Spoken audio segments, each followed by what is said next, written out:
의사들의 집단 행동이 7주차에도 출구를 찾지 못하는 상황에서 대통령이 전공의에게 직접 만나자고 제안하면서 성사 여부에 관심이 쏠리고 있습니다. 네, 그러나 전공의들은 아직 이렇다 할 답변을 내놓지 않고 있는데요. 취재기자 연결해서 자세한 상황 알아보겠습니다.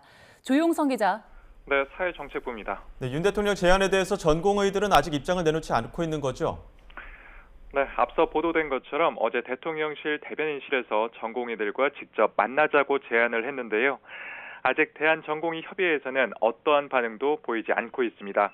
지난 2월 정부의 의대 증원 전면 백지화와 전공의 업무 개시 명령 철회 등 7가지 조건을 요구한 뒤에 대화 요구에도 응하지 않고 있는데요. 다만 한덕수 국무총리는 어젯밤 한 언론사 뉴스에 출연해 대화를 위한 접촉이 있는 것으로 알고 있다고 밝혀 물밑 접촉 가능성을 암시했습니다. 앞서 대한의사협회는 윤석열 대통령이 직접 전공의와 대화해달라고 요청하기도 했는데요.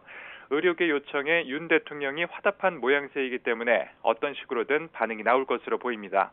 조금 전 있었던 중앙재난안전대책본부 회의에서는 이상민 행정안전부 장관이 의대 증원 문제와 관련한 유연한 입장을 다시 한번 강조했습니다.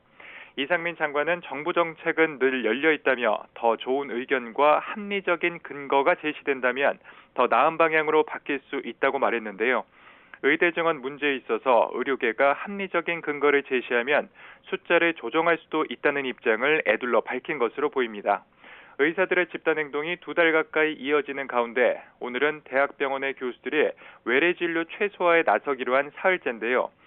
어제 서울대 병원이 비상경영을 선언하는 등 빅5 대형 병원 가운데 이미 3곳이 비상경영에 들어갔습니다. 진료 축소로 내원 환자와 수술이 줄면서 병원 경영난도 점점 심각해지는 모습입니다. 지금까지 사회정책부에서 YTN 조용성입니다.